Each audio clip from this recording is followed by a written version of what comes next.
बिस्मिल्लाहिर्रहमानिर्रहीम। अस्सलाम वालेकुम नाज़रीन, आप यूट्यूब चैनल देख रहे हैं। मैं इमरान खान हूँ। नाज़रीन, पिछले वीलॉग में मैंने अडयाला जेल से कुछ खबरें दी थी और मैंने ये बताया था कि इमरान खान साहब ने अपनी बहनों को एक पैगाम भेजा है कि जितना जल्दी हो, जैसे भी मुमकिन हो, वो कोशिश करें और मुझे आकर मिलें।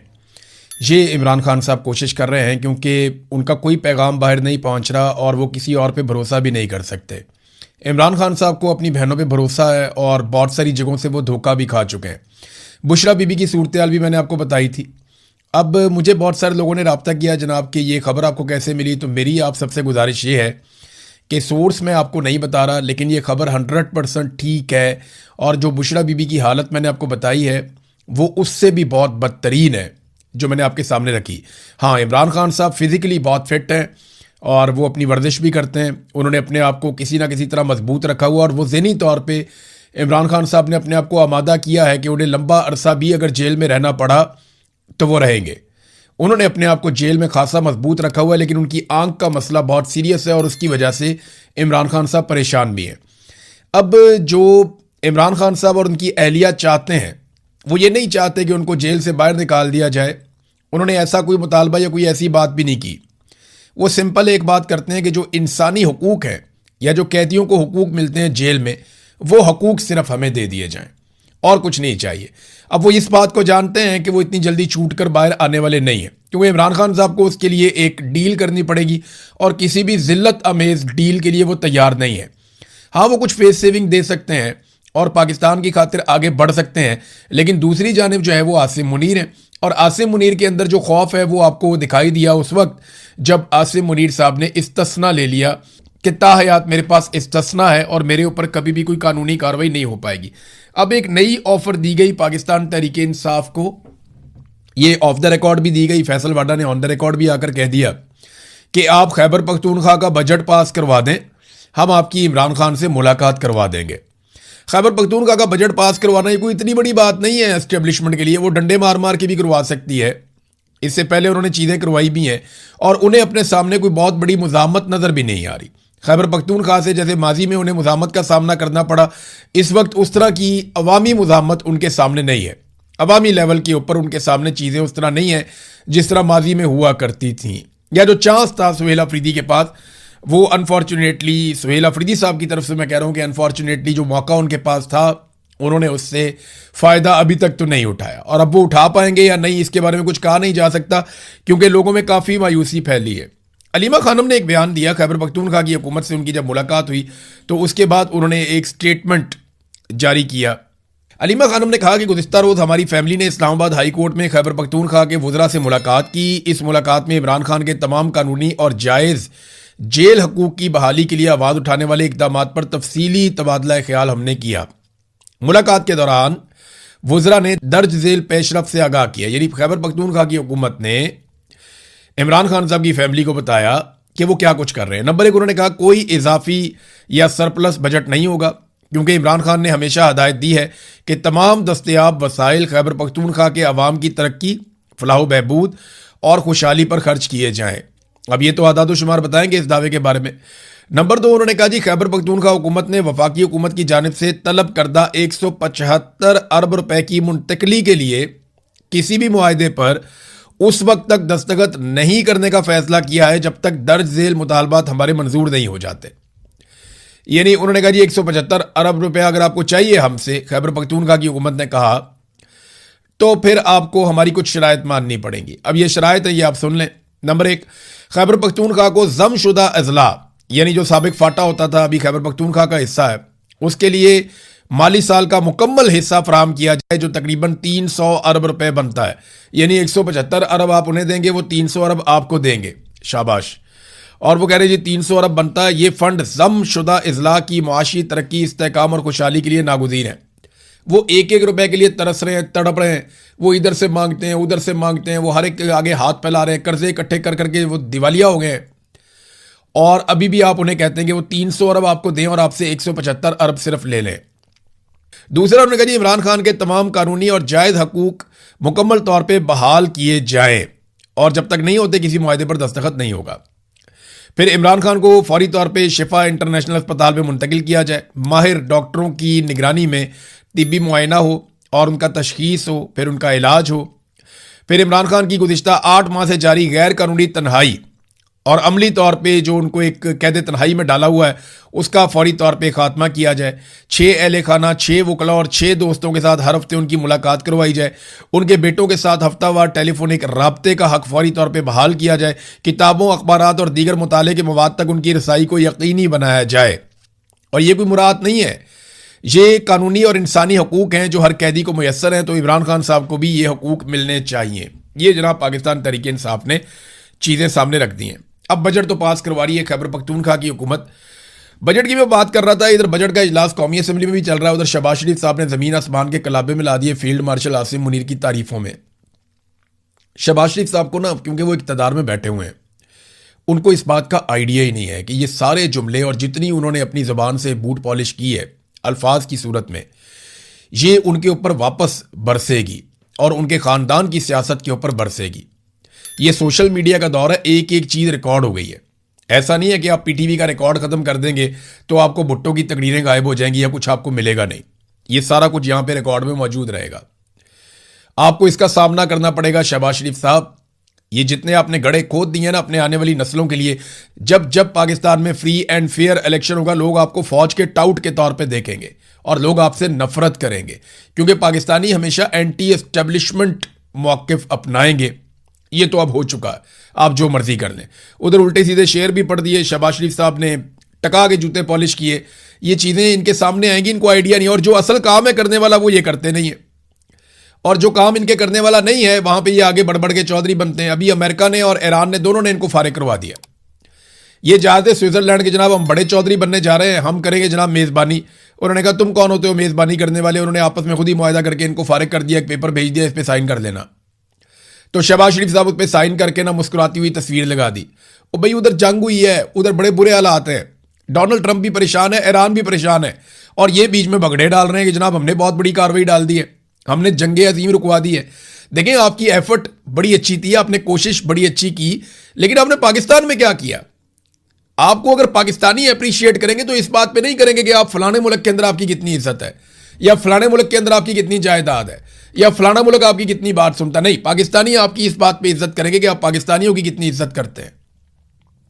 वो आपकी इस बात पे इज्जत करेंगे या तारीफ करेंगे कि आपने पाकिस्तानियों के लिए क्या किया। टके का काम इन्होंने पाकिस्तानियों के लिए नहीं किया। ये जो मुआहदा हुआ है अमेरिका और ईरान के बीच में, नाज़रीन, ये भी इस वक्त खतरे में है। मैं आपको उसका रीज़न बताता हूं। इसराइल ने लबनान के ऊपर एक बड़ा खौफनाक अटैक कर दिया है, और वजह उसकी बनाई कि जनाब उनके 4 फौजी मारे गए इसराइल के। और इस अटैक के अंदर जो अब तक इतलात आ रही है हमारे पास अलग अलग मीडिया से, 35 खवातीन और बच्चों समेत 35 लोग वहां पे शहीद हुए लबनान में। ये आप इनके चेहरे भी देख सकते हैं, बिल्कुल मासूम लोग हैं, बच्चे भी हैं, खवातीन भी हैं इनके अंदर। अब ये तो कोई जंगजू नहीं है ना, इनका तो हिजबुल्लाह से ताल्लुक नहीं हो सकता। लेकिन जब बमबारी होती है और ऊपर से जहाज आकर बम फेंक कर जाते हैं या मिसाइल मारे जाते हैं, तो फिर नीचे कौन है कौन नहीं है ये तो मारने वाले को आइडिया नहीं होता ज़्यादातर। और इसराइल इस बात की परवाह भी नहीं करता कि वहाँ पे कोलेटरल डैमेज हो रहा है या वहाँ पे सिविलियन जो है वो शहीद हो रहे हैं, उन्हें इस बात की परवाह भी नहीं है। बड़े सख्त उन्होंने बयानात भी दिए हैं।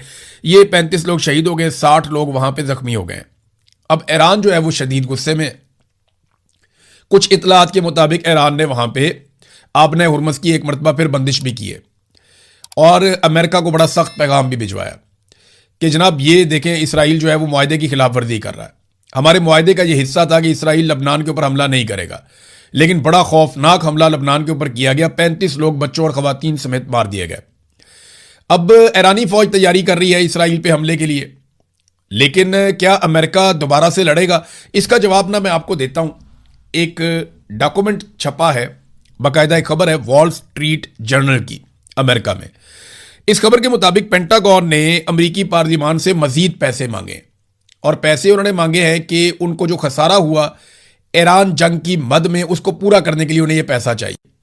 यानी ईरान के साथ अमेरिका ने जो जंग लड़ी उसका नुकसान पूरा करने के लिए पेंटागन ने, यानी जैसे हमारा यहाँ पे GHQ है जनरल हेडक्वार्टर फौज का, इसी तरह वहाँ पेंटागन है अमेरिका में, तो उन्होंने अमेरिका की पार्लियामेंट से मजीद पैसा मांग लिया। यहाँ पे तो वजीर आजम दे देता ना पैसा, जैसे मर्जी वो खुद भी ले लेते हैं, लेकिन वहाँ पे पार्लियामेंट देती है पैसा। तो अमेरिकी पार्लियामान से जो उन्होंने पैसा मांगा वो $80 अरब है। यानी इसका मतलब ये है कि अमेरिका को $80 अरब का धचका लगा है। अमेरिका में महंगाई बहुत ज़्यादा बढ़ गई है, वहां पेट्रोलियम मसनूआत की कीमतें बढ़ी हैं, तो क्या अमेरिका दोबारा से उस जंग में जाना चाहेगा जिससे उसने बड़ी मुश्किल से जान छुड़ाई है?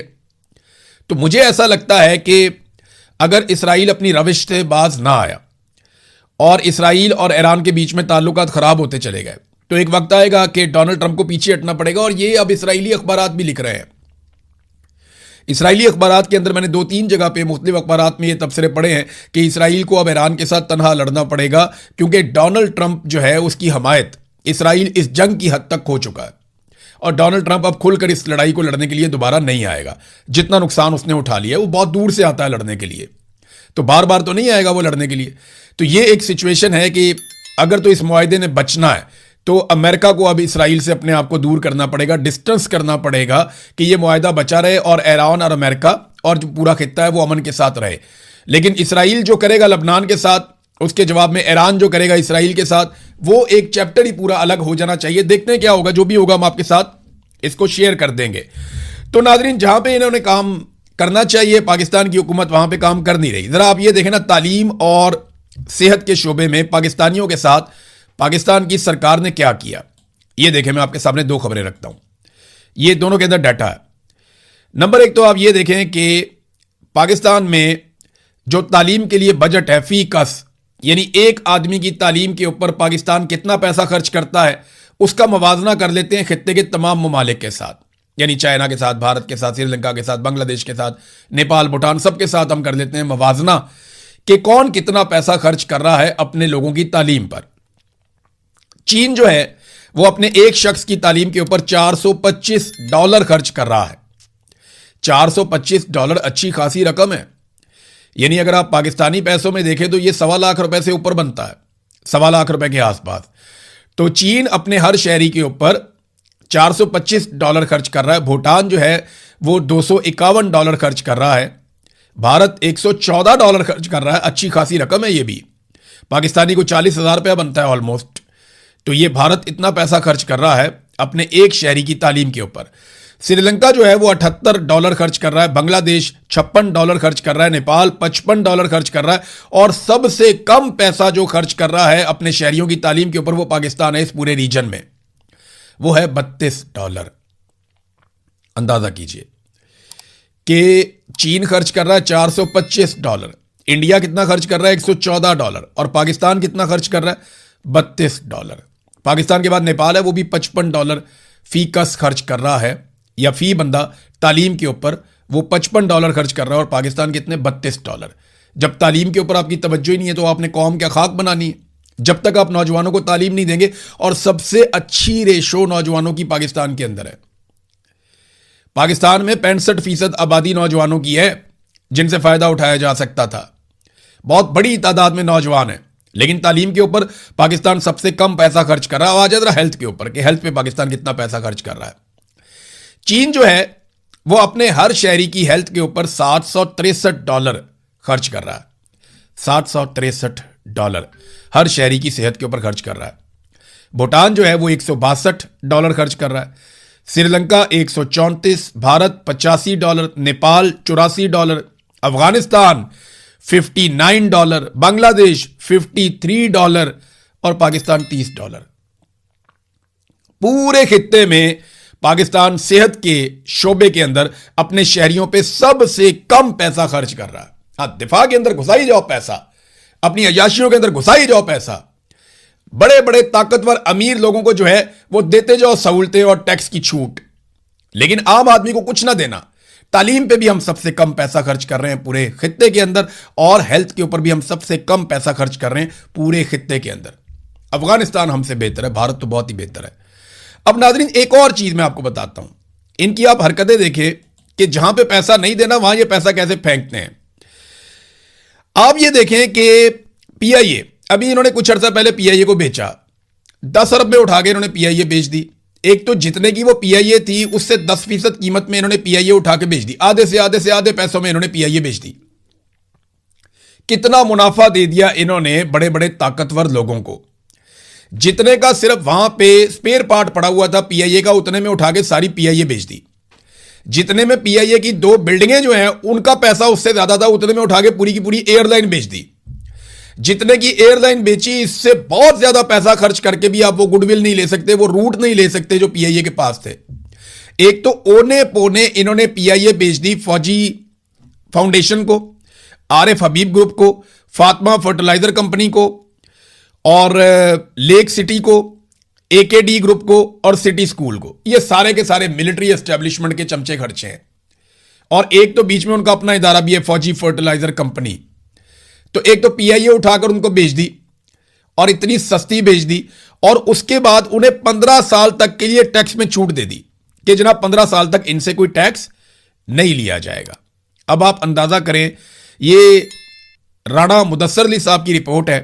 अगर आप इस रिपोर्ट को पढ़ें तो कायमा कमेटी बराए खजाना की रुदाद है इसके अंदर, उसमें पता यह चलता है कि पीआईए को 15 बरस के लिए टैक्स छूट देने की तजवीज ज़ेरे गौर आई है कि जनाब इनको 15 साल के लिए टैक्स की छूट दे दी जाए। ये नाज़रीन पाकिस्तान के अंदर हो रहा है। अशराफिया लूट रही है, गरीब आदमी लुट रहा है, आपकी जेबों पे डाका डाला जा रहा है। आप 1 यूनिट बिजली इस्तेमाल करेंगे, 4 यूनिट बिजली के आप पैसे देंगे। पीआईए जो मर्जी करे, जो मर्जी खरीदे, जो मर्जी बेचे, जितना मर्जी मुनाफा कमाए, 15 साल तक आप उससे टैक्स ही नहीं ले पाएंगे। तो फिर बेचा क्यों? अगर आपने मुनाफा ही कमाना था तो आप कमा सकते थे उससे। ओने पोने बेच दी, टैक्स भी माफ कर दिया। तो बाकी जो एयरलाइंस पाकिस्तान में काम कर रही है उन सबको भी टैक्स माफ कर दो। उनका क्या कसूर है? उनका कसूर यह है कि उनकी मलकियत मिलिट्री एस्टेब्लिशमेंट के पास नहीं है। मेरी बात आप समझ रहे हैं? भाई पीआईए भी पाकिस्तान में चल रही है, बाकी जो एयर सयाल है वो भी पाकिस्तान में चल रही है, एयर ब्लू भी पाकिस्तान में चल रही है, और पता नहीं कौन कौन सी हैं बेशुमार एयरलाइन पाकिस्तान में चल रही है। भाई अगर आपने पीआईए को टैक्स छोड़ दिया है तो बाकियों को क्यों नहीं छोड़ रहे आप? ये बाकी पीआईए का मुकाबला कैसे करेंगे? ये अब पीआईए एक प्राइवेट ऑर्गेनाइजेशन है। जब आप इसका टैक्स माफ करेंगे तो बाकी लोग जो मार्केट में मौजूद हैं वो इसका मुकाबला कैसे करेंगे? यही वो घटिया खेल है जो पाकिस्तान में खेला जाता है कि मिलिट्री एस्टेब्लिशमेंट जो भी कारोबार करती है उन्हें खास तौर पे टैक्स छूट मिल जाती है, उनकी मौजें लग जाती हैं। बाकी जितने लोग प्राइवेट काम करने वाले होते हैं उनका मुकाबला ही नहीं कर सकते। इसके ऊपर तो पूरी एक एपिसोड हो सकती है। बहरहाल ये हरकतें इनकी जानिब से जारी हैं। अब तक बिजली के बिल में कौन कौन से टैक्सेस लगाए गए हैं पाकिस्तानियों पे, जरा ये भी आप देख लीजिए। एक और बड़ी जबरदस्त खबर है, क्योंकि देखिए ना पीआईए को तो टैक्स छूट मिल रही है, आम पाकिस्तानी पे कौन कौन सा टैक्स लग रहा है ये जरा आप देखिए। नाज़रीन ये देखिए आप, बिजली के बिल के अंदर जो टैक्सेस हैं इनके जरा नाम सुने आप।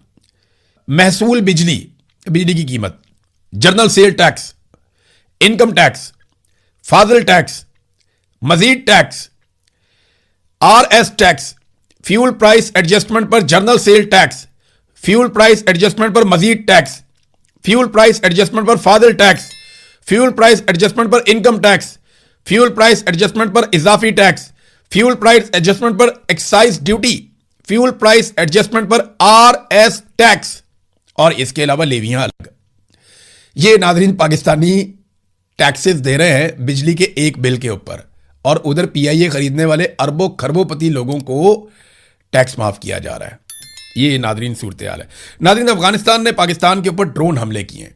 अफगानिस्तान की गवर्नमेंट ने यह दावा किया कि ये हमले उन्होंने दाइश के खिलाफ, दहशतगर्दों के खिलाफ किए हैं और पाकिस्तान की सरजमीन के ऊपर किए हैं। ये हमले जो हैं बलूचिस्तान में चमन के करीब हुए हैं, और दूसरी खैबर पख्तूनख्वा में बताया जा रहा है कि वहां पर हमले हुए हैं।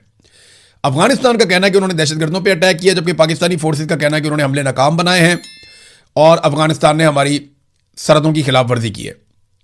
दोनों ममालिक एक दूसरे पे इसी किस्म के इल्जामात लगाते हैं। मेरे ख्याल में दहशतगर्दी को कुचलना दोनों ममालिक की रिस्पॉन्सिबिलिटी है।